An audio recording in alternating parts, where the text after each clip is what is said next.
أعوذ بالله من الشيطان الرجيم. بسم الله الرحمن الرحيم.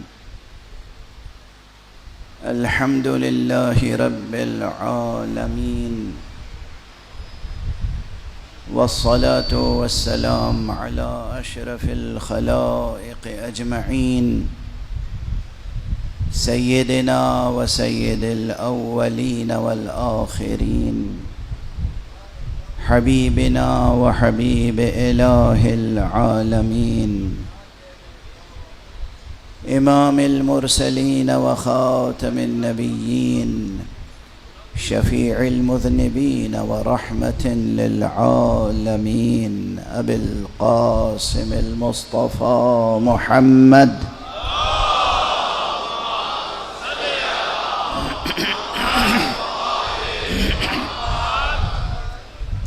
وعلى أهل بيته الطيبين الطاهرين الهداة المهديين المعصومين المظلومين، واللعنة الدائمة على أعداء الحق والدين. أما بعد، فقد قال الله تعالى عز اسمه في محكم كتابه ومتقن خطابه: بسم الله الرحمن الرحيم. والصافات صفا، فالزاجرات زجرا، فالتاليات ذكرا، إن إلهكم لواحد. صدق الله العلي العظيم.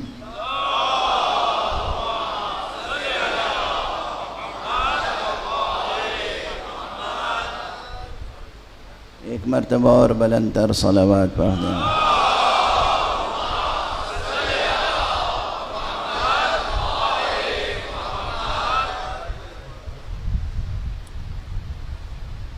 مجلس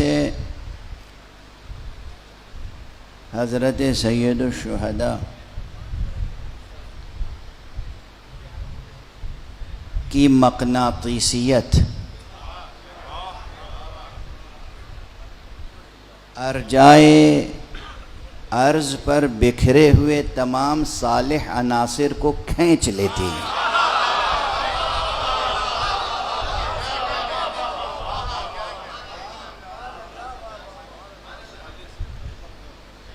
اور وہی کھنچتا ہے مقناطیس کی طرف جو اصیل فولاد ہوتا ہے۔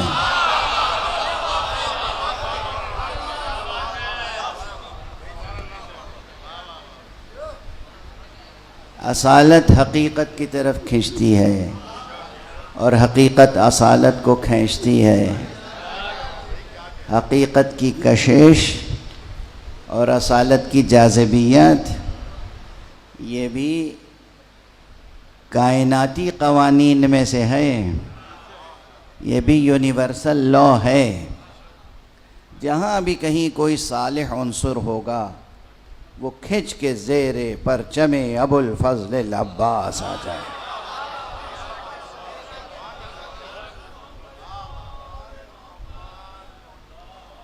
صلوات پڑھیں تو پھر سب مل کے بلند۔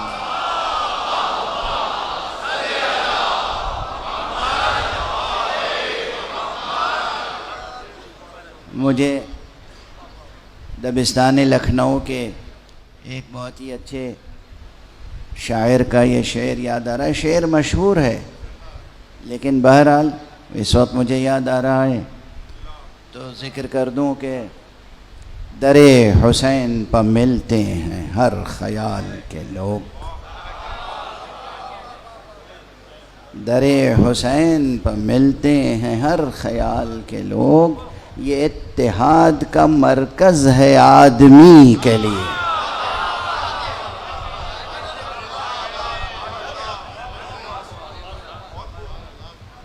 اور آپ دیکھ رہے ہیں کہ پوری دنیا میں، صرف کراچی کی بات نہیں ہے، صرف لکھنؤ کی بات نہیں ہے، صرف کراچی کی بات نہیں ہے، آپ مشرق عرض سے مغرب عرض تک چلے جائیں، اتفاق سے یہ جو سلسلہ آیات ہے نا، اس میں بھی ایک بڑی اہم آیت ہے اس سے متصل، والصافات صفا فالزاجرات زجرا فالتالیات ذکرا ان الہکم لواحد رب السماوات والارض وما بینہما ورب المشارق۔ یہاں مشارق پہ آیت رک گئی، مغارب کا لفظ نہیں آیا۔ جہاں عشق خدا میں صف بستہ ہو کر جان نثاری کرنے والے سمٹ جائیں، جمع ہو جائیں، وہاں مشرق ہی مشرق ہوتا ہے، سورج طلوع ہوتا ہے، غروب نہیں ہو۔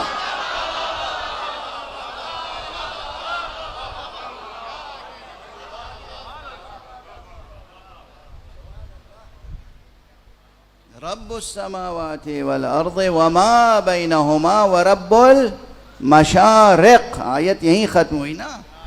ماشاءاللہ آج تو حفاظ بھی تشریف فرما ہیں، صوفیہ تشریف فرما ہیں، علماء تشریف فرما ہیں، صاحبان سلسلہ تشریف فرما ہیں، صاحبان نسبت تشریف فرما ہیں، اور ادباء، شعراء، اہل ذوق۔ اور اہل ذوق کی تو اس فرش عزا اور اس فضائے مجلس میں کمی ہی نہیں ہے۔ یہاں جو آتا ہے وہ صاحب ذوق ہی آتا ہے، اور اگر اس کے ذوق میں کچھ کمی ہوتی ہے تو اس فضا میں پروان چڑھتی ہے۔ ذوق معنوی، ذوق عرفانی، ذوق بادئ توحید، ذوق وحدت، ذوق وحدانیت، یہ ہمارے آنسو نہیں ہوتے ہیں، ان آنسوؤں کا سلسلہ بہشت کی نہروں سے جڑا ہوا ہے۔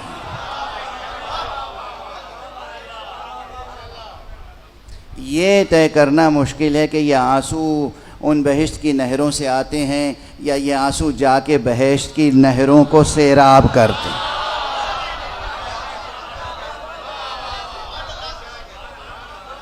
ایک صلوات پڑھ دیجئے محمد۔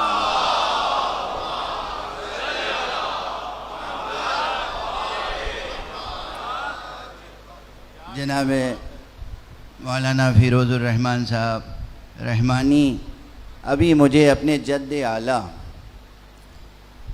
مشہور و معروف صوفی بزرگوار، متقی، پرہیزگار بزرگوار جناب شاہ ضیاء الدین قادری کا جملہ مجھے سنا رہے تھے، میں سن رہا تھا۔ اب یہ راز کی بات ہے لیکن ممبر پہ کہہ دوں، ممبر پہ تو کتنے اسرار علم نشرہ ہوتے رہتے ہیں۔ ہمارے یہاں ایک تہذیب رہی ہے، شیعہ علماء میں ایک تہذیب رہی ہے، وہ یہ کہ تمام مسالک کے علماء سے سلسلہ روایت حاصل کرتے ہیں۔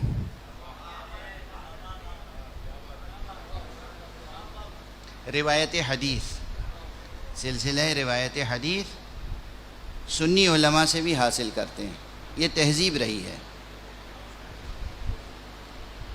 باقاعدہ یہ نسبت اور یہ سلسلہ حاصل کرتے ہیں، اور اس سلسلے میں ہمارے تمام بزرگان جو قابل ذکر ہیں سب ہیں۔ بزرگوں کے نقش قدم کو چومتے ہوئے اس فقیر نے بھی اس طریقے پہ عمل کیا۔ چنانچہ میں نے بر صغیر کے جو سب سے بڑے سلسلے حدیث کے تھے، جو حضرت شاہ ولی اللہ محدث دہلوی کا سلسلہ تھا، حضرت شاہ عبد الحق محدث دہلوی کا سلسلہ تھا، شاہ عبد القادر کا سلسلہ تھا، ان تمام سلسلوں کے صاحبان سند کی بارگاہ میں حاضر ہو کر ان سے سلسلہ روایت حاصل کیا۔ اور اس لیے جب میں کسی صحیح بخاری یا صحیح مسلم یا کسی روایت کا حوالہ دیتا ہوں تو ثانوی حوالہ نہیں ہوتا، ذمہ دارانہ حوالہ ہوتا۔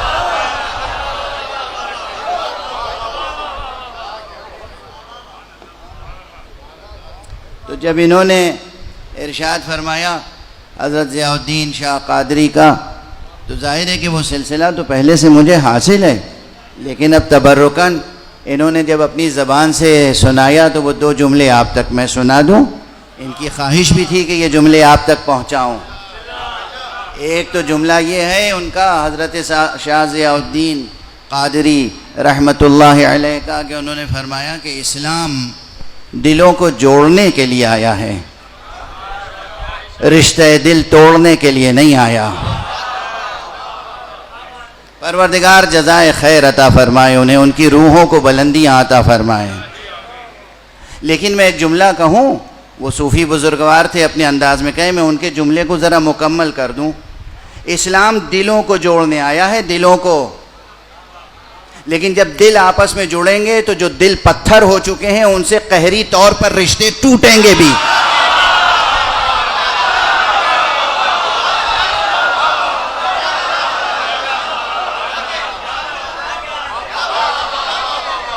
صوفی اپنے انداز میں کہتا ہے، فقیہ اپنے انداز میں کہتا ہے.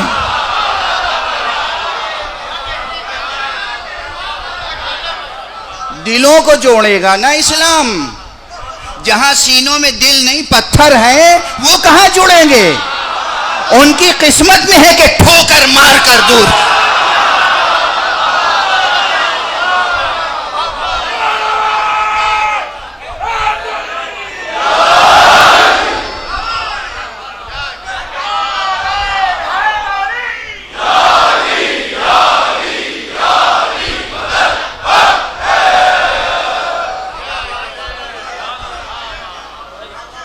پروردگار آپ تمام حضرات کی زندگیوں میں خوب برکتیں عطا فرمائیں، اور کم سے کم 110 برس کی عمر ملے. 110 کی دعا میں ہمیشہ دیتا ہوں.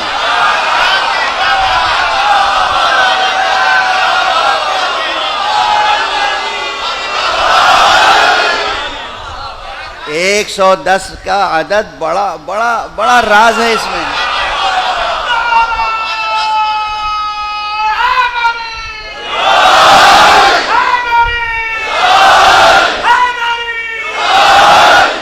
اگر آپ حضرات کا ذوق اتنا بیدار ہے ماشاءاللہ کہ میں نے عدد کا ذکر کیا اور آپ معدود تک پہنچ گئے،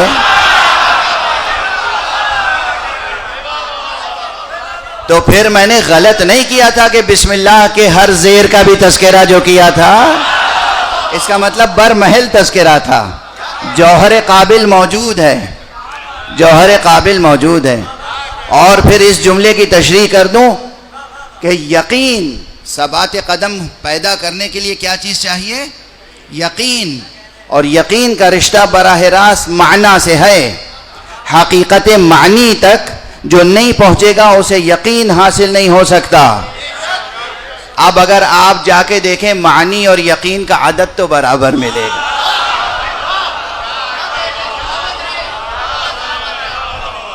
جو عدد یقین کا ہے وہی عدد معنی کا ہے. تحقیق کیجئے گا. ذوق بیدار ہے تو پھر یہ بھی تحفہ لیتے جائیے کہ ممکن نہیں ہے کہ اصل معنی تک کوئی نہ پہنچے اور صاحب یقین ہو جائے. اس لیے کہ یقین کا تعلق براہ راست معنی سے ہے. جو عدد معنی کے ہیں وہی عدد یقین کے. بہرحال جناب اشرفی صاحب تشریف فرمائیں اور علماء تشریف فرمائیں، سلفی ہیں، اور اہل سنت والجماعت کے تمام نمائندگان تشریف فرما ہیں. ان کی موجودگی سے اندازہ ہوتا ہے کہ اہل سنت والجماعت میں وہ بیدار مغز افراد موجود ہیں جو اپنی پوری جد و جہد کے ساتھ اس سنت مصطفیٰ کی حفاظت کر رہے ہیں.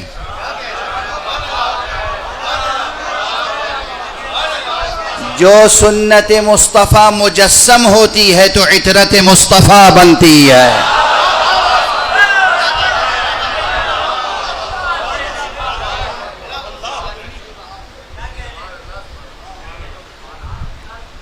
عطرت میں اور سنت میں کیا تعلق ہے؟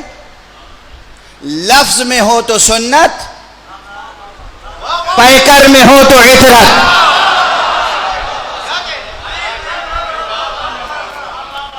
پیکر ہو مجسم تو عطرت ہے، اور بیان ہو لفظوں میں تو سنت ہے.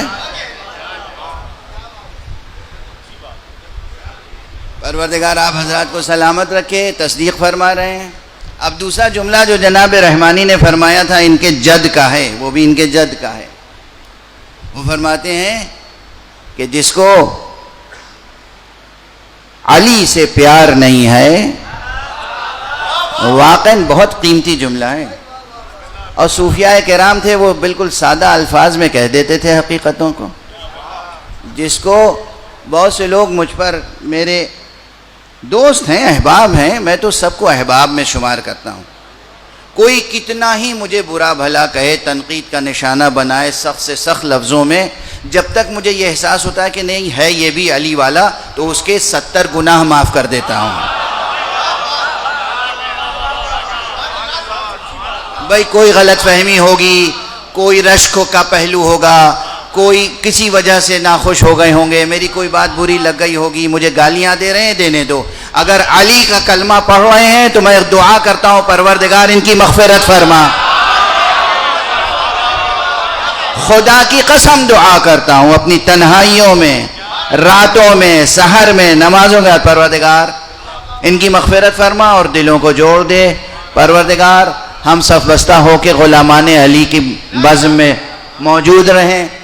تو بہت سے حضرات کبھی کبھی جب میں صوفیانہ لہجہ اختیار کرتا ہوں یا صوفیوں کا تذکرہ کرتا ہوں تو ہدف بنا لیتے ہیں، یہ صوفی ہو گیا ہے، یہ صوفیوں کی بات کرتا ہے، یہ تصوف کی بات کرتا ہے. بھائی جس طرح ہر چیز کے دو پہلو ہوتے ہیں، کچھ وہ صوفیہ ضرور تھے جو حقیقتاً اہل صفا نہیں تھے. سیاسی لوگوں نے ان کو صوفی کی شکل میں بٹھایا تھا آل محمد کی دشمنی میں، مگر جو واقعاً صافی ہیں، اہل صفا ہیں، اہل معرفت ہیں، وہ ان میں سے کوئی ایسا نہیں ہے جو اہل بیت سے وابستہ نہ ہو. اور ہم جن صوفیوں کی تجلیل و تکریم کرتے ہیں وہ وہی صوفی ہیں جنہوں نے بادئے معرفت کا جام لیا ہے تو دست مبارک اہل بیت سے لیا ہے.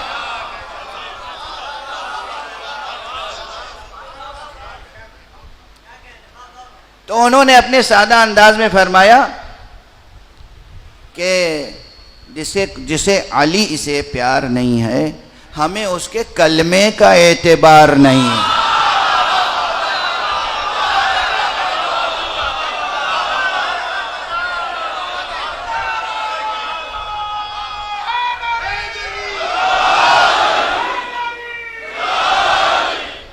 یہ میرا جملہ نہیں ہے، یہ تشریف فرمائیں جناب رحمانی صاحب، ان کے جد مشہور صوفی حضرت ضیاء الدین رحمانی قادری، ان کا جملہ ہے.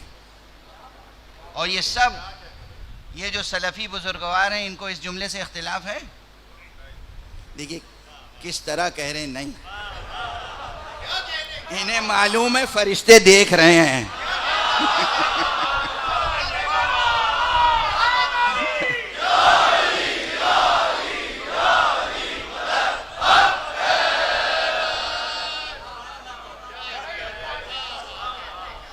میں اسی لیے ہاتھ جوڑ کے عرض کر رہا ہوں، تفرقہ پردازی چھوڑ دیجئے. تفرقوں میں کچھ نہیں ہے، فرقہ پرستیاں، فرقہ بندیاں، اس میں کچھ نہیں ہے. ایک ہے خدا، ایک ہے رسول، ایک ہے کتاب، ایک ہے کعبہ، ایک ہے قبلہ. اب اگر کسی کو علی سمجھ میں نہیں آتے تب بھی وہ کیا کرے کہ کعبہ وہی ہے جس میں علی پیدا ہوئے تھے.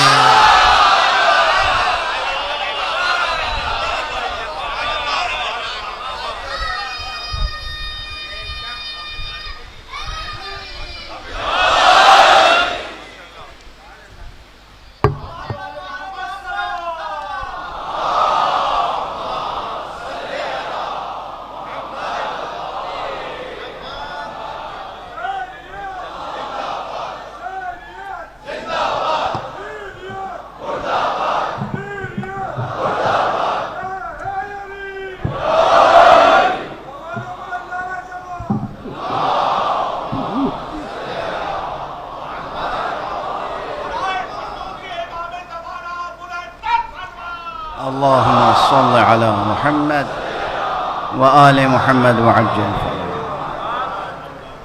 کعبہ ایک ہے اور وہ وہی کعبہ ہے جس میں علی پیدا ہوئے تھے، اور قبلہ بھی وہی کعبہ ہے جس میں علی پیدا ہوئے تھے۔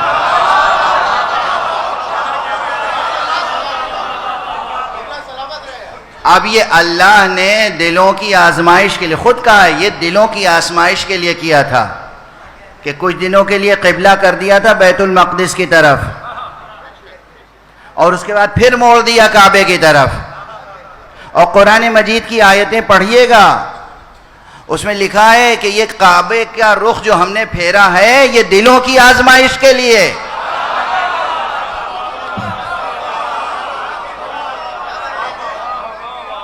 آئے میں اپنی طرف سے ایک حرف نہیں کہہ رہا ہوں، یہ سادہ سا ترجمہ ہے آیت مبارکہ کا کہ جس میں اللہ نے کہا ہم نے یہ جو قبلہ موڑا ہے نا یہ دلوں کی آزمائش کے لیے،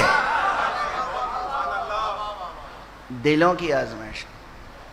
تو قبلہ ایک ہے، کعبہ ایک ہے، کتاب ایک ہے، کتاب بھی وہی قرآن ہے، وہی قرآن جس میں آیت ولایت ہے۔ کوئی دوسرا قرآن روئے زمین پر ہے نہیں جس میں سے آیت ولایت نکال دی جائے۔ قرآن وہی قرآن ہے جس میں آیہ اکملت ہے، الیوم اکملت لکم دینکم۔ قرآن وہی قرآن ہے کہ جس میں آیت تطہیر ہے۔ قرآن وہی قرآن ہے جس میں آیت مباہلہ ہے۔ قرآن وہی قرآن ہے کہ جس میں آیہ مودت ہے۔ قرآن وہی قرآن ہے جس میں سورہ دہر ہے۔ قرآن وہی قرآن ہے جس میں سورہ کوثر ہے۔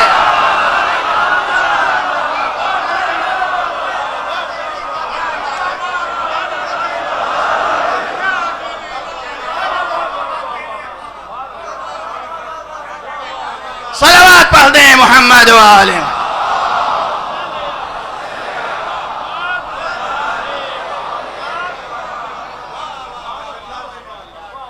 ارے بھائی اختلاف کر کے جاؤ گے کہاں؟ اختلاف کر کے کہاں جائیں گے؟ تفرقہ پردازی کر کے کہاں جائیں گے؟ فرقے بنا کے کہاں جائیں گے؟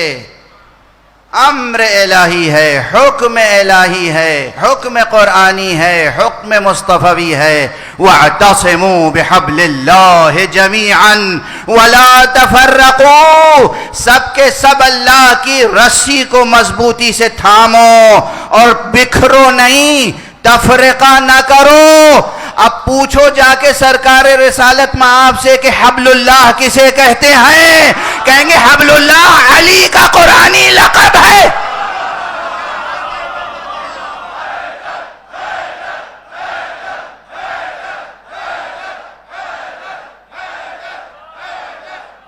دونوں روایتیں ہیں، دونوں درست۔ کہیں پر رسول نے کہا حبل اللہ سے مراد یہ قرآن ہے، کہیں پہ رسول نے کہا حبل اللہ سے مراد یہ علی ہیں۔ سطحی ذہن رکھنے والا جو فرہنگ قرآن اور لغت نبوت حضرت ختمی مآب کو نہ سمجھتا ہو وہ سمجھے گا اس میں تضاد ہے، اس میں نہ تضاد ہے نہ تناقض ہے۔ جو معنی اس روایت کے ہیں وہی معنی اس روایت کے ہیں۔ جس روایت میں کہا گیا حبل اللہ سے مراد قرآن ہے وہ بھی درست، جس روایت میں کہا گیا حبل اللہ سے مراد علی ہیں وہ بھی درست، اس لیے کہ علی کا نام قرآن ہے، قرآن صاحب نام ہے، علی صاحب نام ہے، ان میں اسم و مسمہ کا رشتہ ہے۔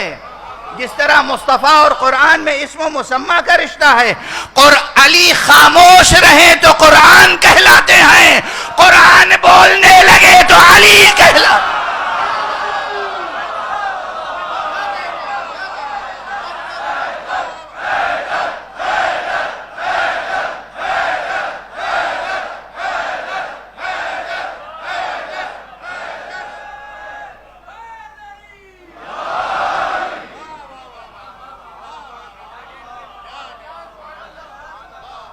علی خاموش ہو جائیں۔ اللہم صلی علی علی خاموش ہو جائیں تو ان کا نام ہے قرآن، قرآن بولنے لگے تو اس کا نام ہے علی۔ یہ رشتہ ہے، اور یہ خود تاریخ میں موجود ہے، حدیث میں موجود ہے کہ حضرت امیر المومنین علی ابن ابی طالب علیہ السلام نے فرمایا انا القرآن الناطق، میں ہوں بولتا ہوا قرآن۔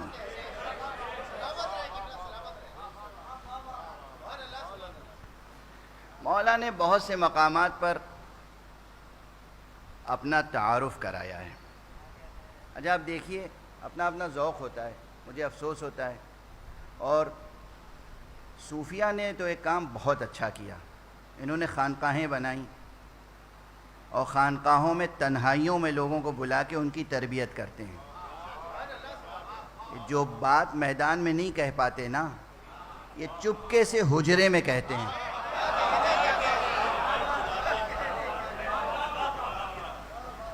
یہ کہہ رہے ہیں کہ ہم انہیں بٹھا کے اور بادئے ناب حب اہل بیت پلاتے ہیں۔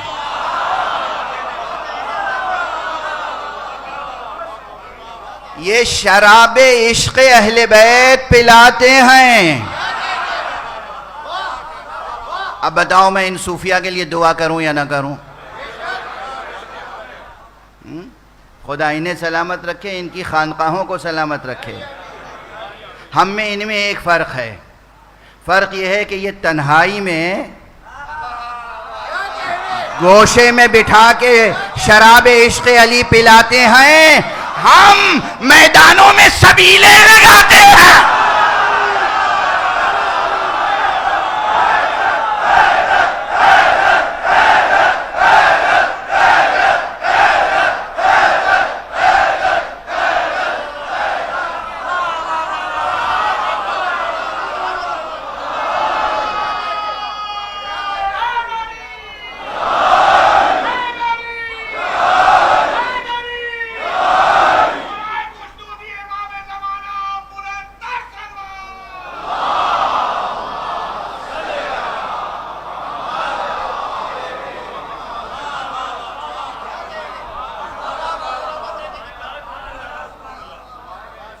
بھائی کوئی اور ایسی پاک مطہر پاکیزہ نفیس صاف شراب ہے ہی نہیں جسے کوئی مومن اہل کلمہ منہ لگائے، جو اللہ کا کلمہ پڑھ چکا ہے، جو کہہ چکا ہے لا الہ الا اللہ، وہ کوئی کس شراب کو منہ لگا سکتا ہے؟ وہ کیا دختر رز کو منہ لگائے گا؟ اب کتنے یہاں بچے جوان ہوں گے جو دختر رز نہیں سمجھتے ہوں گے، اور ہمیں تو بعض ایسے ملے جو کتاب لے کے پڑھ لیتے تو وہ اعتراض کرتے یہ رز نہیں زر ہے، نقطہ ادھر سے ادھر لگا دیا کسی نے، کاتب کی غلطی ہے۔ نہیں بھائی، کاتب کی غلطی نہیں ہے، زر کے معنی الگ ہیں، رز کے معنی الگ ہیں، وہ دختر رز ہی ہے، مگر اسے ہم منہ نہیں لگاتے۔ ٹھیک ہے نا؟ اب میں معنی نہیں بتاؤں گا، کوئی ڈکشنری آپ کو پڑھانے کے لیے بیٹھا ہوں۔ یہ میں بعض الفاظ بعض کلمات اس لیے کہتا ہوں کہ آپ میں شوق پیدا ہو، ذوق پیدا ہو، کتاب اٹھائیں، ڈکشنری اٹھائیں، استاد تلاش کریں، اس شاعر کو، اس ادیب کو، کتاب بھی اٹھائیں اور اہل کتاب تک بھی پہنچیں۔ ان بزرگوں کو دیکھ کر اپنی وہ ثقافت یاد آتی ہے، وہ کلچر۔ اب جو نیا جو سو کالڈ کارپوریٹ کلچر ہے، اور جو نیا ماڈرن کلچر ہے، اور الٹرا ماڈرن کلچر ہے، اور ویسٹرنائز کلچر ہے، اور جناب والا وہ کیپٹلسٹ کلچر ہے، دیکھو کہاں جا کے زبان اٹکتی ہے۔ جس کا کیپٹل سے تعلق نہ ہو، ظاہر سی بات ہے اس کی زبان تو وہیں اٹکے گی نا۔ نامناسب الفاظ زبان پہ چڑھے نہیں ہیں تو زبان الجھ جاتی ہے۔ تو جو کیپٹلسٹ کلچر ہے اس کی نحوستیں الامان الحفیظ، تو وہ جو بچوں کی زبانوں پہ الفاظ چڑھے ہوئے ہیں وہ الگ ہیں۔ کچھ ہم لوگوں کے الفاظ تھے، جیسے کہ اگر کسی نے صحیح طریقے سے کوئی فن یا کوئی علم کسی استاد سے نہیں سیکھا تو وہ تو پتہ چل جاتا ہے نا فوراً۔ کوئی کسی فن کا ماہر ہو، عالم ہو اور کوئی نہ ہو بالکل، وہ خود سے کتابیں اٹھائیں الٹ پلٹ کے پڑھ لیں، تو کوئی مقابلہ ہے؟ وہ جب سامنے ایک جملہ کہتا ہے تو سمجھ میں آ جاتا ہے، ایک جملے میں، کبھی کبھی تو ایک لفظ میں۔ اب میں اس کی مثال دوں، مثال کام آئے گی، یاد آئے گی، یاد رہے گی۔ آپ لوگوں کے یہاں تو ماشاءاللہ ہر 2.5واں آدمی جو ہے وہ شاعر ہوتا ہے،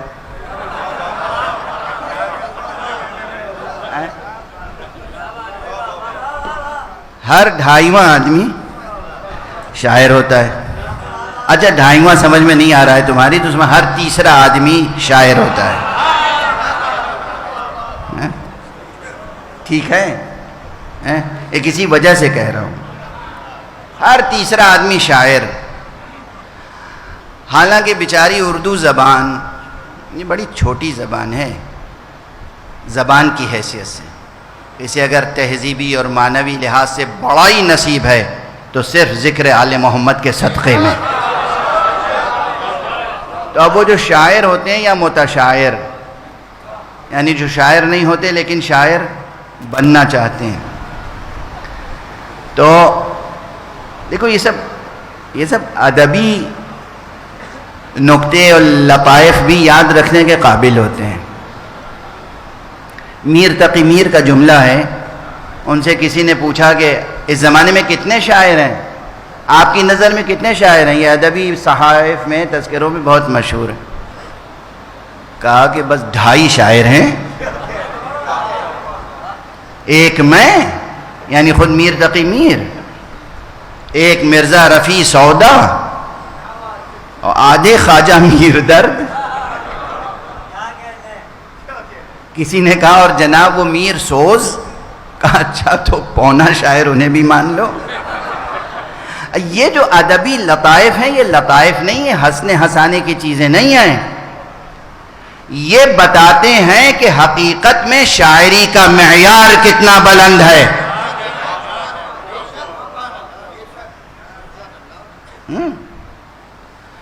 تو اب جب بہت سے لوگ اسٹیج پہ آتے ہیں کہتے ہیں میں ایک رباعی عرض کر رہا ہوں، پہلے 2 حرف جب وہ ادا کرتے ہیں نا کسی بھی مصرعے کے پہلے 2 حرف، تو ہم لوگوں کو سمجھ میں آ جاتا ہے کہ یہ شاعر ہے کہ نہیں ہے۔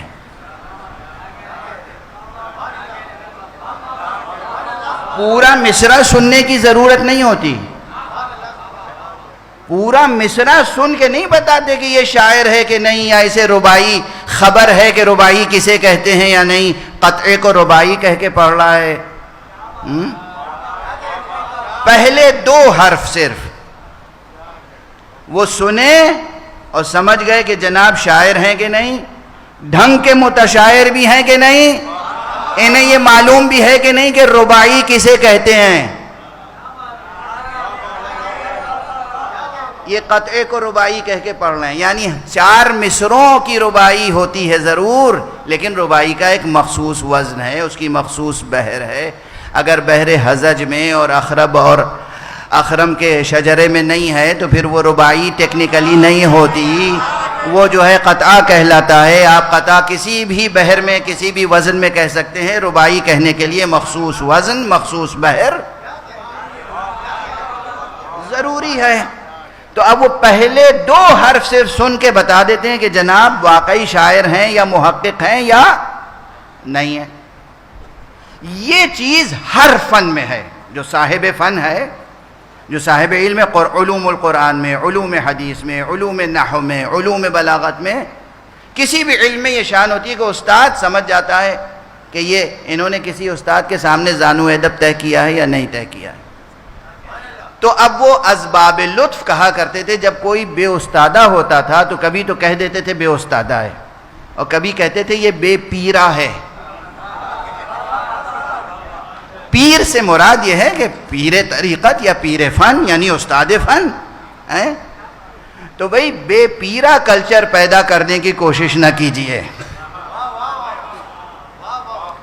قرآن بھی اور حدیث بھی اور تمام علوم، کوئی کتاب بغیر استاد کے حاصل نہیں ہو سکتی، اور بطور خاص قرآن بطور خاص قرآن. کیوں؟ آخر الف لام میم بھی قرآن کا جز ہے، اور کرۂ ارض کی تمام انسانی عقلیں جمع ہو کے بھی الف لام میم کی تشریح بتا نہیں سکتی سوائے مصطفیٰ صلی اللہ علیہ وآلہ وسلم.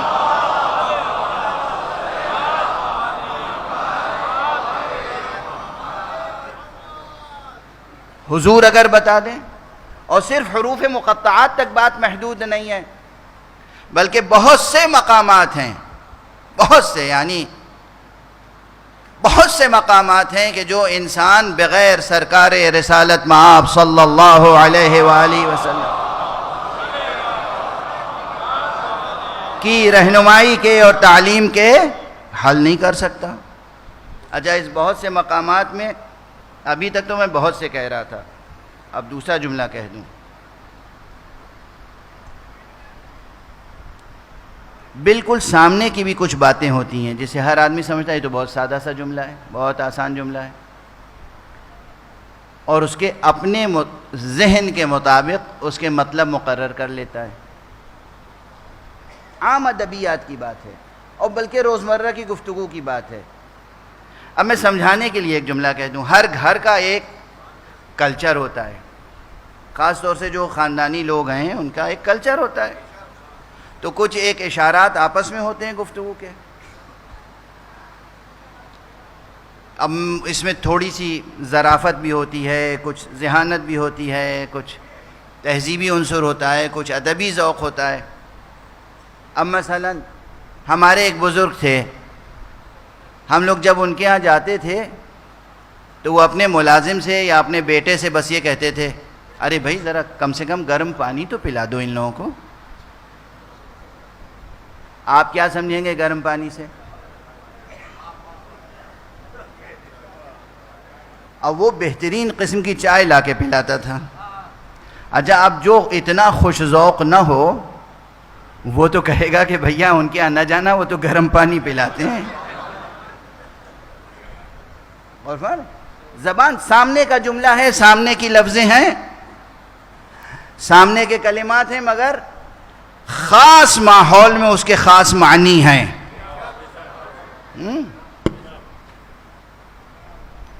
اب یہ پھر ممبر سے کہہ دوں، ہمارے بہت سے دوست جو بہت قریب ہیں وہ تو مانوس ہو گئے ہیں، جو میری عادتوں سے واقف نہیں ہیں وہ گھبرا جاتے ہیں میرے صرف ایک جملے پر. وہ یہ کہ ان کے گھر جاتا ہوں، سب چیزیں آ گئیں، اسٹارٹر آ گیا، کھانا آ گیا، مین کورس آ گیا، سب ان کی طرف سے سب آ گیا، جو آنا تھا آ گیا. اور اگر میٹھا نہیں آتا تو آخر میں کہتا ہوں بھیا آپ نے بلایا تھا کھانا کھانے کے لیے، کھانا تو آیا ہی نہیں. اب وہ کیا سوچیں گے میرے بارے میں؟ کیا سوچیں گے میرے بارے میں؟ کھانا لفظ کوئی بہت دشوار تو نہیں ہے، سامنے کا لفظ ہے، مگر یہ محاورہ کہیں نقل کر دیا جائے تو کہیں گے بھائی ہم نے یوں سنا تھا مولویوں کی غذا کیا ہوتی ہے، آج دیکھ لیا اتنا سارا کھانا کھانے کے بعد اب یہ پوچھ رہے ہیں کہ بھائی کھانا کہاں ہے، کھانا تو لاؤ. تو ہم صرف میٹھے کو کھانا کہتے ہیں. اب یہ ہمارا ایک انداز ہے، واضح ہوئی بات. وہ گرم پانی کی مثال اور یہ کھانے کی. ہر سیاق و سباق میں سادہ سے سادہ لفظ بھی ایک خاص معنی رکھتا ہے. ٹھیک ہے، واضح ہے، توجہ ہے. اب لوگ کہیں گے کہ آج لطیفہ گوئی پر یہ آ گئے. لطیفہ گوئی پر نہیں، اب بس ایک جملہ کہوں. عربی ڈکشنری میں لفظ صلاۃ پہلے سے موجود تھا.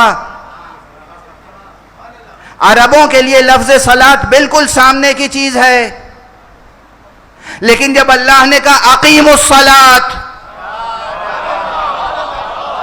اب اسے سامنے کی بات نہ سمجھیے گا جب تک اس لفظ کی بھی تشریح مصطفیٰ نہ کر دیں صلی اللہ علیہ وآلہ وسلم.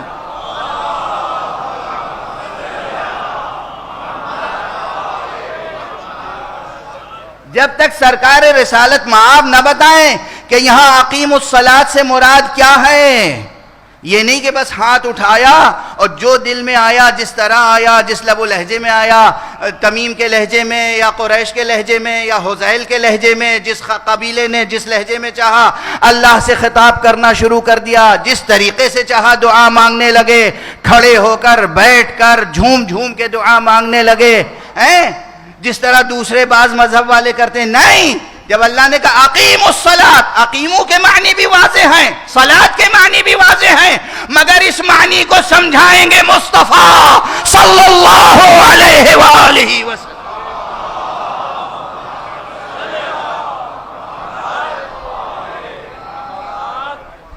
قریش سے جا کے ہم پوچھیں گے معنی اقیم الصلاۃ کے؟ قریش سے پوچھیں گے؟ بھئی ڈکشنری میں ہے نہیں، اقیمو قائم کرو، صلاۃ یعنی دعا۔ دعا کیسے قائم کریں؟ اپنے جذبہ تقدیس کو، اپنے جذبہ بندگی کو، اپنے شعور تشکر کو شکر منعم کے قانون عقلی و فطری کے تحت، اور پروردگار کے سامنے اپنے جذبہ عبودیت کو ظاہر کرنے کے لیے ہم کون سا لفظ اختیار کریں، کون سا انداز اختیار کریں، کتنی دیر کھڑے رہیں، کتنی دیر جھکے رہیں، کب ہم اپنی پیشانی خاک پر رکھیں کہ ہمارا پورا کا پورا شعور بندگی اور جذبہ بندگی ایک پیکر میں ڈھل جائے۔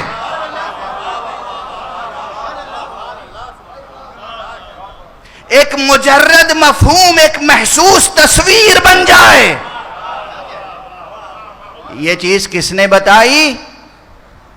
اگر رسول نہ ہوتے تو کیا کتاب کافی تھی؟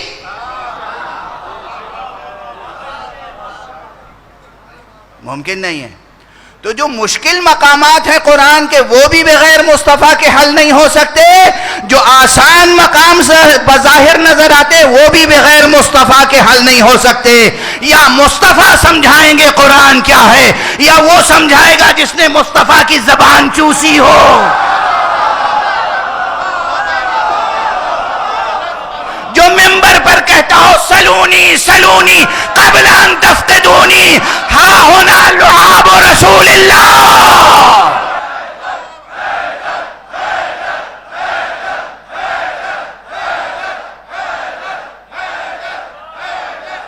پوچھو مجھ سے، پوچھو جو پوچھنا چاہتے ہو، یہ علم کا خزانہ ہے اور یہ لعاب دہن مصطفیٰ کا معجزہ ہے۔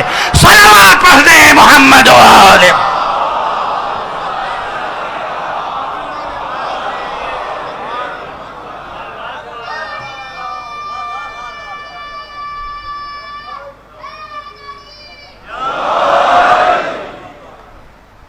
حدیث کے سرمایے میں کتنی حدیثیں ہیں؟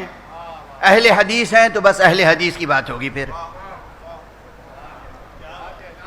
ایک حدیث ہے حضرت کی، لکھا ہوا ہے الصوم لی وانا، آگے ایک لفظ لکھا ہے، حمزہ ہے، کھڑا الف، اس پہ حمزہ، جیم زے اور چھوٹی یہ بنی ہوئی ہے۔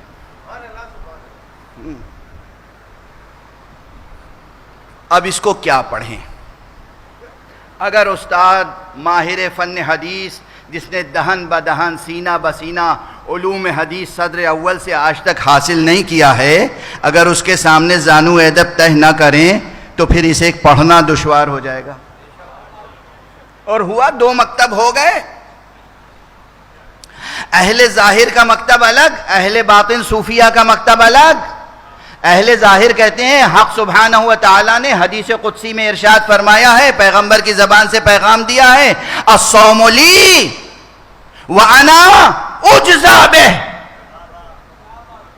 اہل صوفیہ کی یہ قرأت ہے، صوفیاء کرام کی، اہل باطن کی قرأت ہے الصوم لی وانا اجزا بہ۔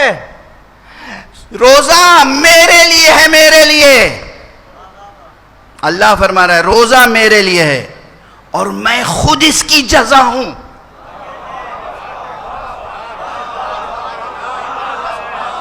سننا، اہل ذوق کا مجمع ہے، اہل ولا کا مجمع ہے، اہل معرفت کا مجمع ہے. روزہ میرے لیے ہے اور میں خود اس کی جزا ہوں. یہ قرأت ان کی لفظ وہی اوجزا پڑھ لیا انہوں نے، حمزے پر زبر کے بجائے پیش پڑھا، اور چھوٹی یہ کو یہ نہ پڑھ کے الف پڑھا. اب یہ آپ اردو والے بچوں کے لیے کہہ رہے ہیں کہ وہ ایک الف ہوتا ہے نا جسے ہم لوگ پڑھاتے وقت اور پڑھتے وقت کہتے ہیں یہ موسیٰ اور عیسیٰ والا الف ہے. سمجھ گئے؟ یاد رہے گا. اچھا، اہل ظاہر نے کیا پڑھا؟ عام محدثین نے کیا پڑھا؟ الصوم لی وانا اجزی بہ. روزہ میرے لیے ہے اور میں ہی اس کی جزا دوں گا. عاجزی، میں جزا دوں گا. اوجزا، میں خود اس کی جزا بن جاؤں گا.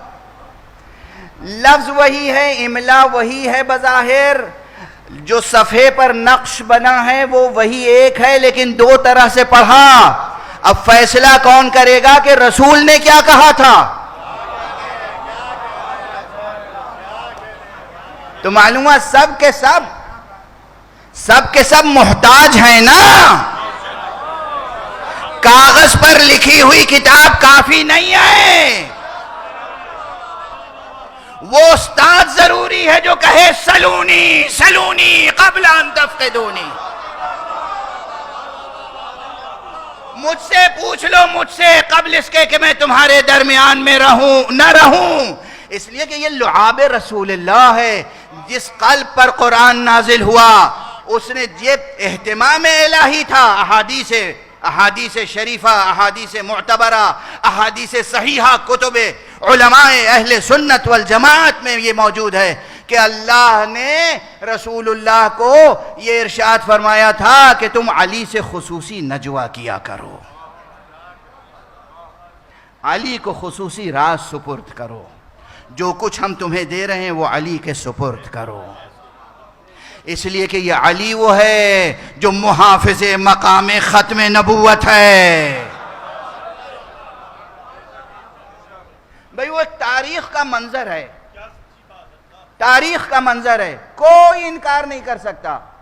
خانہ کعبہ کی چھت پر ایک بت رکھا ہوا تھا. جب تمام بتوں کے توڑنے کی بات آئی، تم لوگوں کی عزیزوں، جوانوں، اہل ولا لاکھوں بار کی سنی ہوئی روایتیں ہیں، مگر ان روایتوں کی نکھت اور لذت کبھی کم نہیں ہوتی. خانہ کعبہ کی چھت پہ ایک بت رکھا ہوا تھا. سارے بت ٹوٹ گئے. اب اس بت کو کیسے توڑا جائے؟ اور توڑنے والے بس دو ہی ہیں. دست ادب جوڑ کے کہہ رہا ہوں، خدا کی قسم بتوں کو توڑنے والے بت شکن دو ہی ہیں.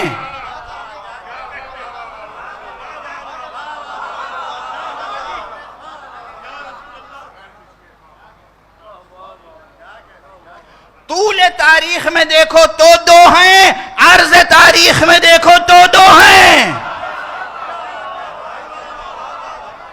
طول تاریخ میں دیکھو تو ابراہیم بت شکن اور پھر علی بت شکن.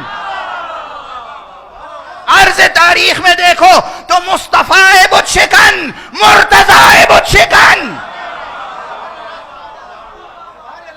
پیغمبر اور علی ساتھ ساتھ آئے. یا علی سب بت تو ٹوٹ گئے، یہ جو ہے اسے توڑو. اب کعبے کی چھت پر ہے. حضرت علی چھوٹے ہیں، بیٹے کے برابر ہیں، چھوٹے بھائی ہیں، اور ادب یہ ہے، حفظ مراتب یہ ہے کہ آپ کیا مانیں گے علی کو؟ ماننے والے کیا آگے بڑھ گئے ہیں آپ سے؟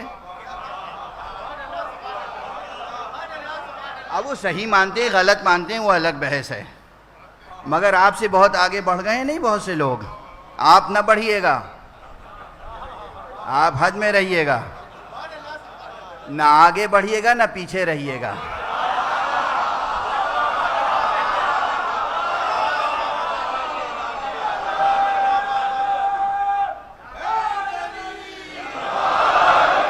آپ پورا مجمع مل کے جتنی داد دے رہا ہے نا اور جو خوش ہو رہا ہے، مجھے اس سے زیادہ خوشی اس کی ہے کہ یہ 4 افراد جو مجھے داد دے رہے ہیں یہاں بیٹھ کر.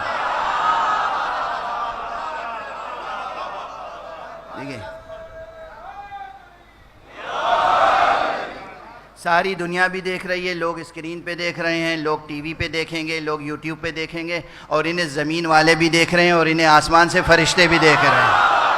یہ گواہی دے رہے ہیں، یہ گواہی دے رہے ہیں، یہ گواہی دے رہے ہیں۔ یا رسول تھے یا علی تھے۔ حضرت علی کی فروتنی، خاک ساری، تہذیب، حفظ مراتب۔ حضرت علی نے فرمایا انا عبد من عبید محمد،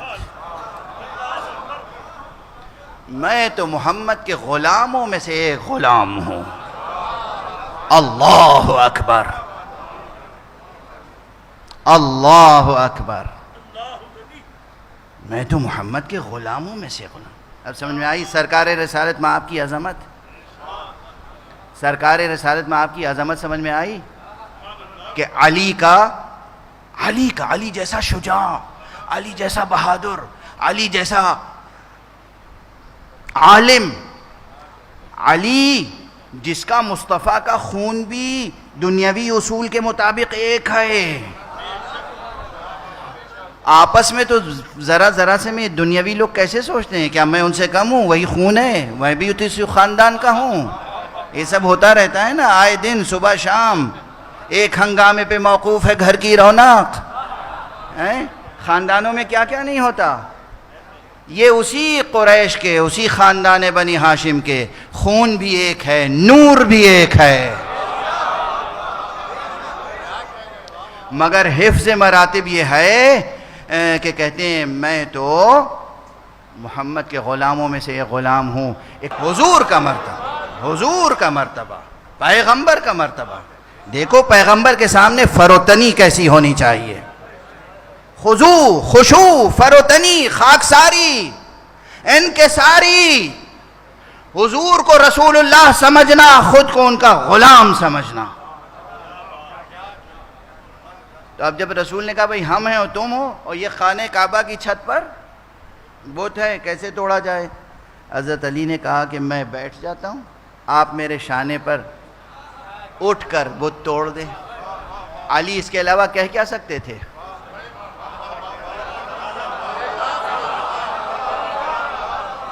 کیا کہہ سکتے تھے علی؟ کچھ کہہ سکتے تھے؟ کوئی اور تجویز ممکن تھی؟ نہیں، اس کے علاوہ کچھ ممکن نہیں تھا۔ اللہ سبحانہ و تعالی نے محمد ہی کے صدقے میں صلی اللہ علیہ وآلہ وسلم حضرت علی کو جو کرامتیں بخشی تھیں، حضرت علی وہاں کوئی کرامت یا معجزہ بھی دکھانا چاہتے تو دکھا سکتے تھے، مگر کیسے دکھاتے؟ رسول موجود ہیں، اپنے بڑے کے سامنے اپنا کوئی ہنر نہیں دکھایا جاتا۔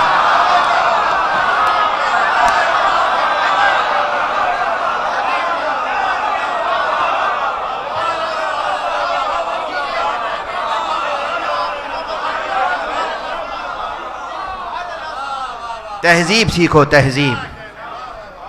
واہ واہ سبحان اللہ نہیں، صرف زندگی میں ڈھل جائے یہ سلیقہ۔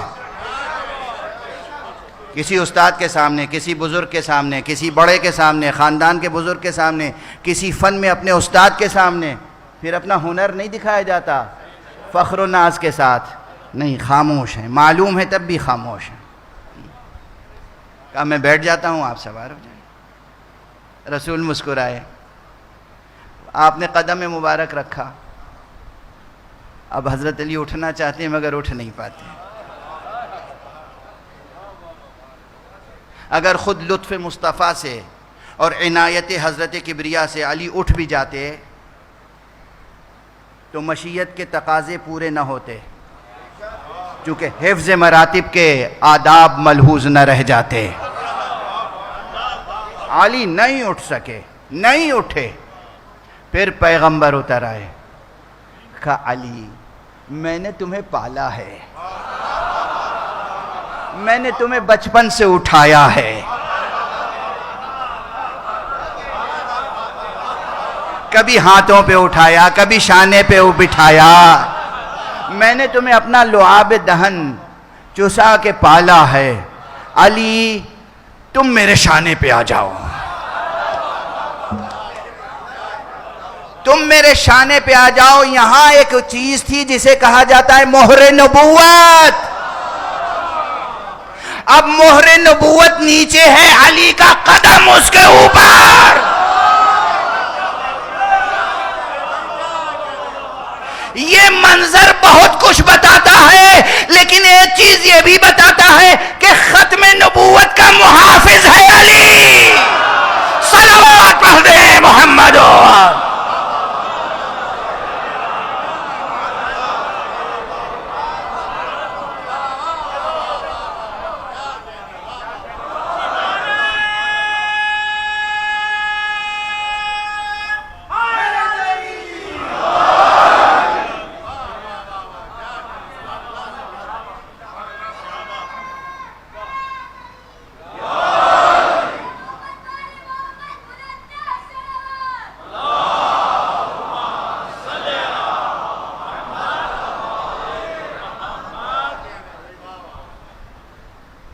پیغمبر کا مرتبہ، اور پھر اس کے بعد حضرت امیر المومنین علی ابن ابی طالب علیہ السلام. قرآن کے آئینے میں دیکھیں، حدیث کے آئینے میں دیکھیں، کلام کے آئینے میں دیکھیں، ادب کے آئینے میں دیکھیں، تاریخ کے آئینے میں دیکھیں، جس جہت سے دیکھیں یہ مراتب محفوظ اور نمایاں ہیں. اور ان کی تہذیب اگر اختیار کریں تو پھر دیکھیے آپ کی زندگی وہ ہوگی کہ کروبیاں، فرشتگاں وہ رشک کریں گے آپ پر. ویسے بھی عموماً صوفیہ کے لیے تو یہ مسئلہ بہت آسان ہے، عوام الناس کے لیے مشکل ہے. عموماً حق سبحانہ و تعالی نے انسان کا رتبہ فرشتوں سے برتر رکھا ہے، کمتر نہیں. انسان اور ایک انسان مومن کی حرمت خانہ کعبہ سے بڑھ کر ہے. یہ دونوں جملے میں بار بار عرض کرتا ہوں اور عرض کرتا رہوں گا، حدیث سے مقتبس ہیں یہ کلمات. ایک انسان مومن ایک کلمہ گو لا الہ الا اللہ محمد رسول اللہ کہنے والے کی حرمت خانہ کعبہ سے بڑھ کر ہے. اور عموماً انسان کی حرمت اللہ کی نگاہ میں عموماً ملائکہ سے بڑھ کر ہے. بھئی عام انسانوں کی حرمت عام ملائکہ سے بڑھ کر ہے.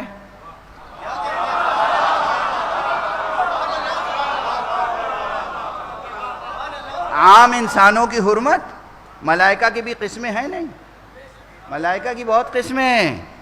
علم عرفان نظری میں، علم تصوف میں، علوم تفسیر میں، علوم حدیث میں، علوم قرآن میں بکھرے ہوئے مطالب ہیں، جہاں تلاش کرنے والے کو مل جائے گا کہ ملائکہ کی بھی قسمیں ہیں، صفیں ہیں. تو عام انسانوں کی حرمت عام ملائکہ سے افضل، خاص انسانوں کی حرمت خاص ملائکہ سے افضل، اور جو نور اول ہے اور مخلوق اول ہے اس کی عظمت و حرمت تمام ملائکہ سے افضل. محمد رسول اللہ قاصد نہیں ہے، وہ بہت بڑا رتبہ ہے ان کا. یہ جبرائیل ہے جن کی حیثیت صرف قاصد کی ہے. خدا کے اور مصطفیٰ کے درمیان ایک قاصد ہے جبرائیل، ورنہ رسول اللہ محمد رسول اللہ صلی اللہ علیہ وآلہ وسلم.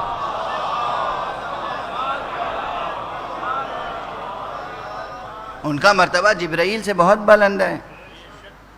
وہ اور جو ان کے نور پارے ہیں، ان کا یہ کہنا ہے سبحنا فسبحت الملائکہ، ہم نے تسبیح کی تو ہماری تسبیح سے ملائکہ نے تسبیح کرنا سیکھا.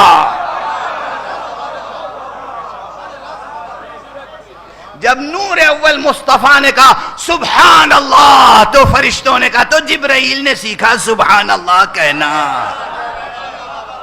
جب مصطفیٰ نے کہا الحمدللہ تو جبرائیل نے سیکھا الحمدللہ کہنا.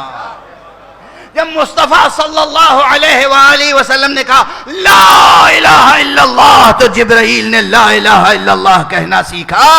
جبرائیل استاد مصطفیٰ نہیں ہے, جبرائیل تو صرف قاصد ہے. خود استاد جبرائیل کون ہے یہ جبرائیل سے پوچھو. صلوات پڑھ دو محمد و آل محمد.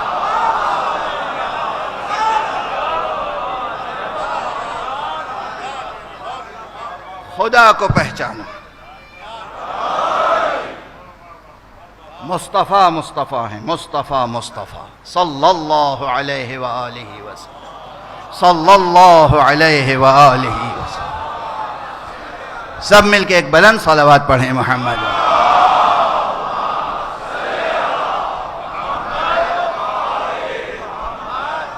اب پھر اس جملے کی طرف آ جاؤں جس جملے سے انہوں نے کہا تھا کہ تقریر آپ اسی جملے سے شروع کیجئے گا, اسے ممبر سے بیان کر دیجئے گا. ان کے جد امجد نے کیا کہا تھا؟ جسے علی سے پیار نہیں ہے ہمیں اس کے کلمے کا اعتبار نہیں ہے. یہ حق ہے. یہ جملہ ایک صوفیانہ بڑھ تھوڑی ہے, ایک مجذوب کی بڑھ نہیں ہے. یہ آپ دیکھیے کتنی صحیح السند حدیثیں ہیں جس میں رسول پاک نے کہا ہے ایمان کی علامت ہے علی کی محبت. کہیں کہا علی کل ایمان, کہیں کہا علی کی محبت علامت ایمان, کہیں ارشاد فرمایا. اس وقت اب ایک عبارت بالکل نگاہ کے سامنے آ رہی ہے کنز العمال میں حضرت علی متقی نے, جو کہ علماء اہل سنت میں سے ہیں, انہوں نے یہ عبارت لکھی ہے کہ حضور نے فرمایا اساس الاسلام حبی و حب اہل بیتی. ارے اسلام کی بنیاد میری محبت اور میرے اہل بیت کی محبت ہے. اساس الاسلام حبی وحب اہل بیتی. کنز العمال میں روایت موجود ہے اور کتابوں میں بھی ہے. چونکہ ابھی کچھ دنوں پہلے کنز العمال دیکھ رہا تھا تو اس لیے اس کا حوالہ نگاہ کے سامنے یاد ہے. اور کہیں یہ فرمایا کہ علی کی محبت, اور یہ تو صحابہ میں مشہور قول تھا, حضرت جابر ابن عبداللہ انصاری اور نہ جانے حضرت سعد ابن عبادہ اور دوسرے کئی اصحاب کبار سے, جلیل القدر اصحاب سے یہ ہے روایت, ہم تو منافق کو پہچانتے تھے علی کے بغض سے. کب؟ عہد پیغمبر میں, بعد پیغمبر نہیں. ارے پیغمبر موجود ہیں, مگر اگر پہچاننا ہے کہ سچا مومن کون ہے اور منافق کون, تو یہ صحابہ علی کا ذکر کر کے دیکھتے تھے. اگر علی کے ذکر پر خوش ہو گیا تو مومن ہے, علی کا ذکر برداشت نہیں کیا تو سمجھ لیتے تھے منافق ہے. یہ کسوٹی ہمیں صحابہ نے دی ہے.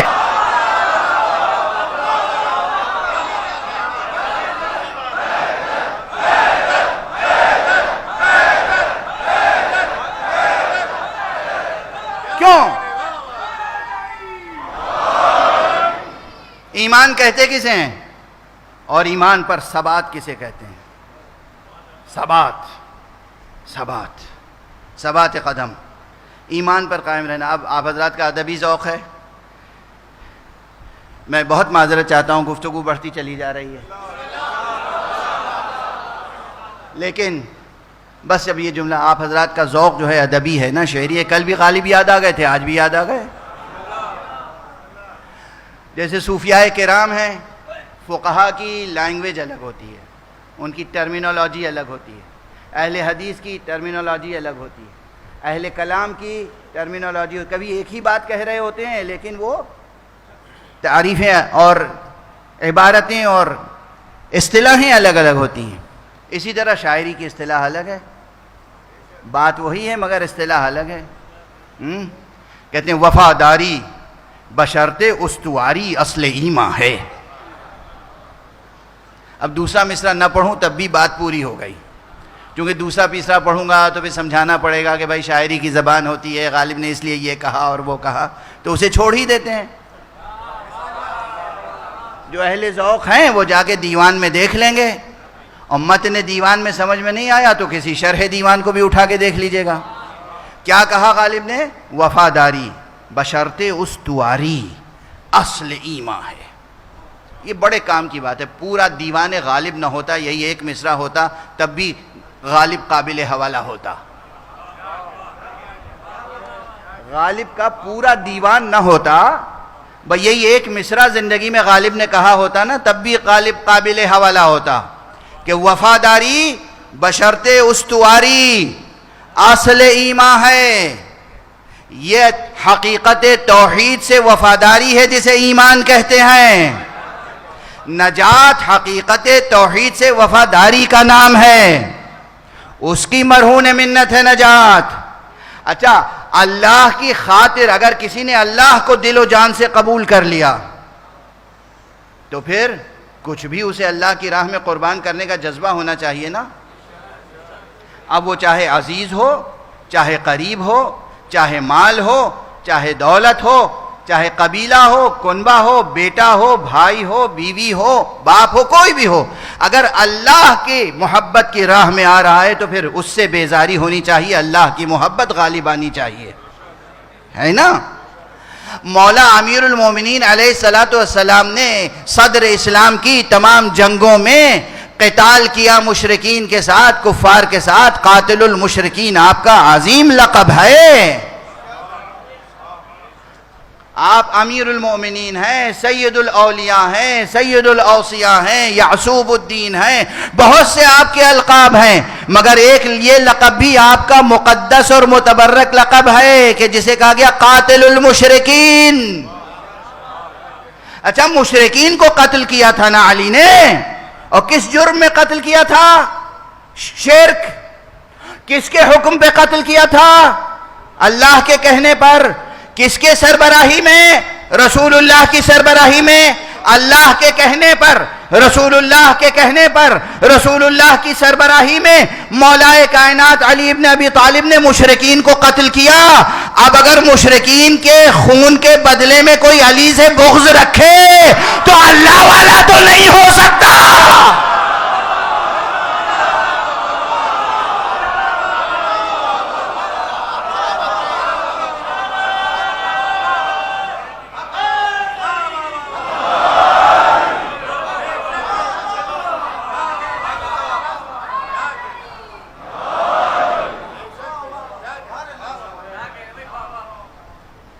اس لیے یہ تھا سبب. خود رسول پاک نے بھی کہا تھا علی کی محبت ہے میزان ایمان. علی کی محبت ہے کہ یہ اللہ والا ہے یا نہیں. ایمان یعنی کیا؟ یعنی اللہ والا. تو اللہ کی محبت پتہ کیسے چلے گی؟ علامت علی ہیں. اللہ کی محبت کسی کے دل میں ہے یا نہیں، اس کا ٹیسٹ ہی تب ہوگا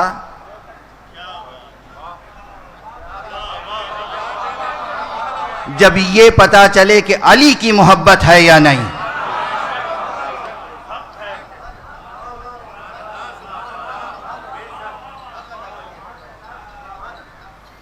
دعویٰ کرتے رہے ہمیں اللہ سے محبت ہے، ہمیں اللہ سے محبت ہے، ہمیں اللہ سے بہت ہے، ہمیں اللہ سے محبت ہے، ہمیں اس علی حکیم سے محبت ہے، ہمیں اس علی عظیم سے محبت ہے. اس کو دعویٰ کرتے رہیں. ارے علی ابن ابی طالب سے محبت ہے کہ نہیں؟ بھئی اس میں کیا ربط ہے؟ بڑا ربط ہے. وہ علی ہے اور اس نے اپنے رسول سے کہا اس کا نام بھی علی رکھو، اس کی محبت میری محبت کی پہچان ہوگی. اور یہ قیامت تک کے لیے، صرف رسول کے دور میں تھوڑی. اچھا، آپ اگر یہ کہیں، کوئی یہ کہے کہ صاحب یہ رسول اللہ کے زمانے میں صحابہ نے ایک معیار مقرر کیا تھا، چونکہ تازہ بات تھی، جنگیں ہوئی تھیں، لوگ کاٹے گئے تھے، مارے گئے تھے، قتل ہوئے تھے، اور زیادہ تر حضرت علی کی تلوار سے قتل ہوئے تھے، اور ان کے کچھ لوگ جو ہیں وہ مسلمان ہو گئے تھے، تو وہ حضرت علی سے غصہ رکھتے تھے، کینہ رکھتے تھے، بغض رکھتے تھے. تو اس زمانے میں صحابہ کرام نے معیار رکھا تھا کہ علی کا ذکر کر کے پرکھتے تھے کہ یہ سچا مومن ہے یا نہیں ہے. اب اس کی ضرورت نہیں ہے، تو میں دستے ادب جوڑ کے بس اتنا کہوں گا، صحابہ کا بنایا ہوا معیار تو نہ توڑو.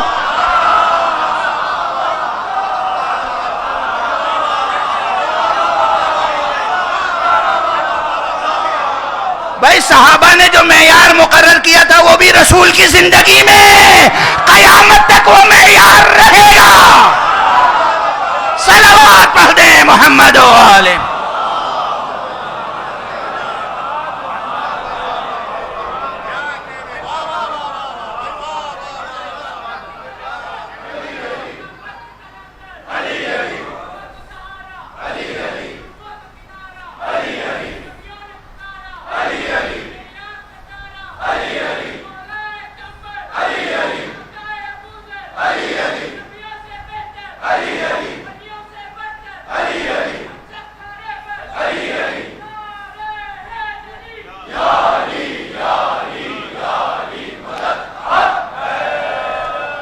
بس گفتگو تمام. آپ سب اہل ذوق ہیں، اہل ولا ہیں، اہل مودت ہیں، اہل محبت ہیں. ایک فقرے میں بلکہ ایک کلمے میں آپ کی طبیعتیں منقلب ہوں گی اگر رسول اللہ کی محبت ہے، اگر اللہ کی محبت ہے، اگر رسول اللہ کی محبت ہے. کل بھی یہی معیار تھا، آج بھی یہی معیار ہے. کربلا میں بھی یہی معیار سامنے تھا جب امام حسین نے پوچھا کہ مجھ کو کیوں قتل کرنا چاہتے ہو. اس مکالمے میں کوئی دو رائے نہیں ہے، یہ بہت سے مورخین نے لکھا ہے. کہا میں نے تم میں سے کسی کو قتل کیا ہے؟ کسی کا خون بہا ہے میری گردن پر؟ کہا نہیں. کسی کا کوئی مطالبہ ہے مجھ سے؟ کہا نہیں. کیا میں نے شریعت میں کوئی تبدیلی کر دی؟ کہا نہیں. مجھے پہچانتے ہو؟ میرے جد رسول اللہ تھے؟ کہا ہاں پہچانتے ہیں. آپ رسول کے نواسے ہیں. آپ نے کہا ابھی وہ صحابہ زندہ ہیں، اگر میرے وہ فضائل جو رسول نے بیان کیے ہیں سننا ہے تو فضائل اصحاب کے نام گنائے. جاؤ جا کے صحابہ سے پوچھو. کہا نہیں یہ سب تسلیم. کہا پھر کیوں مجھے قتل کرنا چاہتے ہو؟ کہا بغضاً لأبیک، تمہارے بابا علی سے بغض ہے اس لیے تمہیں قتل کرنا چاہتے. یہ کربلا. اچھا علی سے بغض تھا تو حسین کو قتل کر دیتے. میں اپنے عجیب جملہ کہہ رہا ہوں. اگر رسول اللہ سے محبت، کسی سے محبت ہوتی ہے تو اس سے ملتی جلتی ایک ایک چیز سے محبت ہوتی ہے. کسی سے محبت ہوتی ہے نا تو اس کی ایک ایک شے عزیز ہوتی ہے. حسین سے تو بدرجہ اولا محبت ہونی چاہیے تھی، لیکن آقا حسین کے لشکر میں کئی ایسی شخصیتیں تھیں جو تصویر مصطفیٰ تھیں. میں جی بھر کے اس سلسلہ مجالس میں، اس سفر میں حضرت مسلم ابن عقیل کا بھی تذکرہ نہیں کر سکا ہوں، لیکن آج علماء تشریف فرمائیں اور خاص طور سے اہل حدیث عالم تشریف فرمائیں تو میں ایک حوالہ دے کے آگے بڑھوں. حضرت امام بخاری کی ایک کتاب تو کتاب صحیح بخاری ہے، الجامع الصحیح، اور ایک کتاب ہے ان کی ادب المفرد. ان کی ایک کتاب ہے تاریخ کبیر. تاریخ کبیر میں حضرت امام بخاری نے تاریخ کبیر میں حضرت مسلم ابن عقیل کا تذکرہ بھی کیا ہے، اور انہوں نے کہا مسلم ابن عقیل کی خصوصیتوں میں سے ایک خصوصیت یہ تھی کہ ان کا چہرہ رسول کے چہرے سے مشابہ تھا. ابھی شبیہ روک لیجئے گا. ان کا چہرہ رسول کے چہرے سے مشابہ تھا. ارے ابھی وہ آنکھیں موجود تھیں جنہوں نے رسول کو دیکھا تھا، اور وہ گواہی دیتی تھیں کہ مسلم کا چہرہ رسول کے چہرے سے مشابہ ہے. پھر کیسے کوفے والوں نے قبول کیا کہ یہ تصویر مصطفیٰ کوفے کی گلیوں میں پھرائی جائے. ہم اس توہین پیغمبر پر قیامت تک احتجاج کرنے کا حق رکھتے ہیں یا نہیں رکھتے؟ سر و سینہ پیٹنے کا مقام ہے یا نہیں؟ رسول کی کیا حرمت تھی؟ اور وہ تو مسلم تھے جو صورت ان کی مشابہ تھی. آقا حسین کا بیٹا علی اکبر جو صورت میں رسول کی شبیہ، سیرت میں رسول کی شبیہ، گفتار میں رسول کی شبیہ، رفتار میں رسول کی شبیہ. وقت گزر چکا، ورنہ میں کچھ فضائل اور کچھ معتبر روایتیں عرض کرتا اس سلسلے میں، مگر اب وقت نہیں ہے. اچھا یہ جو بات ہے کہ جناب علی اکبر ہماری روحیں ہماری نسلیں قربان ہو جائیں ان پر. شبیہ پیغمبر تھے. یہ آقا حسین نے کسی اور کے سامنے نہیں بیان کیا ہے. یہ دشمنوں کے سامنے کھڑے ہو کے نہیں کہا کہ تم کس کو قتل کرنا چاہتے ہو, یہ شبیہ پیغمبر ہے. یہ اپنے دوستوں کے درمیان میں بھی نہیں کہا. جب بہت سے اصحاب شہید ہو چکے اور کچھ اعزاء بھی شہید ہو چکے, اور جب علی اکبر کی شہادت کی باری آئی ہے, اب یہ تاریخ میں اختلافات ہیں. کچھ کہتے ہیں حضرت علی اکبر شہید اول ہیں, کچھ کہتے ہیں شہید آخر. میں اس وقت ان اختلافات میں نہیں پڑھ رہا ہوں. مجھے تو اس وقت چند آنسوؤں کے نذرانے پیش کرنے ہیں. مجھے تو بس ان کا غم تازہ رکھنا ہے آپ کے دلوں میں. جناب علی اکبر جب جدا ہونے کے لیے آئے ہیں تو سر سے پیر تک آقا حسین نے بار بار بیٹے کو دیکھا. اجرکم علی اللہ. سینے سے لگایا, خوب گریہ کیا. یہ گریہ شجاعت کے منافی نہیں آئے, خوب گریہ کیا. اور اس کے بعد بے اختیار دونوں ہاتھ آسمان کی طرف اٹھائے. خطاب دشمن سے نہیں ہے, خطاب کسی دوست سے نہیں ہے, خطاب اللہ سے ہے. اللہم اشہد علی ہؤلاء القوم فقد برز الیہم غلام اشبہ الناس برسولک. اے پروردگار تو گواہ رہنا, اب وہ جوان جا رہا ہے میدان جنگ میں جو مکمل شبیہ پیغمبر ہے, خلقاً و خلقاً و منطقا. ارے گفتار میں, رفتار میں, اپنی شکل و صورت میں, اپنے اخلاق و سیرت میں یہ شبیہ پیغمبر ہے. پروردگار جب ہمارا جی چاہتا تھا کہ ہم تیرے رسول کی زیارت کریں تو ہم اس جوان کو دیکھ لیا کرتے تھے. اس جوان کو آقا نے رخصت کیا اور اس کے بعد کچھ دور تک گھوڑے کے پیچھے پیچھے اکبر بھی پلٹ پلٹ کے دیکھتے جاتے تھے. ایک مرتبہ جناب اکبر نے گھوڑا روکا, گھوڑے سے اترے, بابا کی دستبوسی کی. بابا آپ نے کسی شہید کے ساتھ, کسی مجاہد کے ساتھ یہ سلوک نہیں کیا, آپ میرے گھوڑے کے پیچھے پیچھے کیوں آ رہے ہیں؟ فرمایا بیٹا تم نے دیکھا ہے جب اللہ کی بارگاہ میں قربانی کرنے والا قربانی پیش کرتا ہے, قربانی آگے آگے ہوتی ہے, پیچھے پیچھے قربانی پیش کرنے والا ہوتا ہے. بیٹا تو میری طرف سے اللہ کی راہ میں قربان ہونے جا رہا ہے, میں پیچھے پیچھے جا رہا ہوں.